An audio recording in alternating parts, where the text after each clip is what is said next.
Hi, I'm Susan. I have just finished my fall journal, and it's a big chunky journal.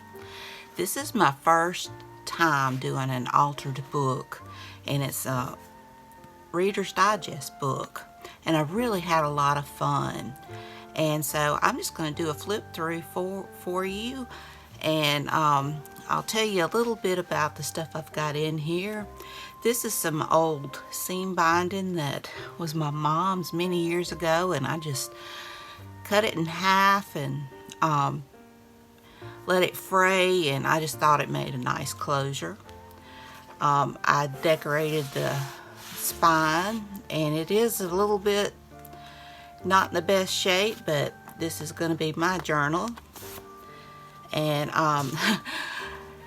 I took out a lot of pages. I mean, this isn't even all of them from this book, because I've used some for cards, journaling cards in here. But I've just got different things. This is a cluster that I did when we had the crazy craft challenge where we had to be blindfolded. So this was the cluster from there, and I just added this leaf. And I have done lots of different things in here, and like I've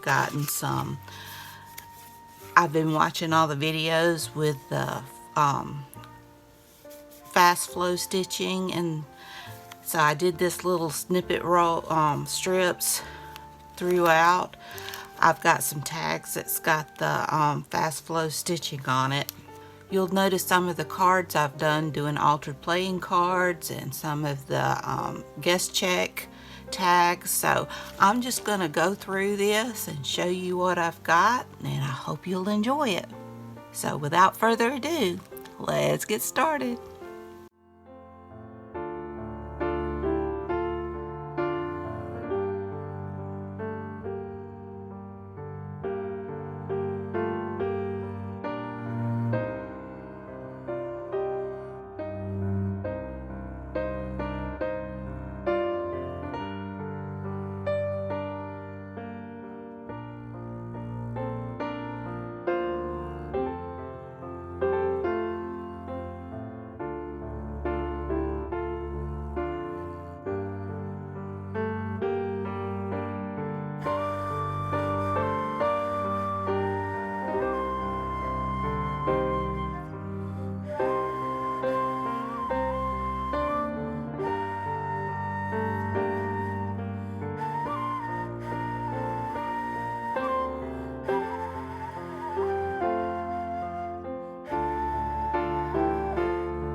Well, I hope you enjoyed my journal. I enjoyed making it. It was a lot of fun. And the majority of my digitals, these digitals, came from ArtyCraftyPrintables on Etsy. They are very pretty, I thought. And I've also got some images from Artymaze, G. Kerr, and Tracy Fox in here, and I'm sure some others that I'm not sure of because they were already cut out and in my stash, so I'm not sure where they came from. But I know a lot of them also came from Graphics Fairy. Well, I hope you enjoyed this video. If you did, please give me a thumbs up. Hit that subscribe button if you haven't. Ring that bell so you can be notified when I upload new content. Leave a comment. Tell me what you think. And until next time, bye y'all.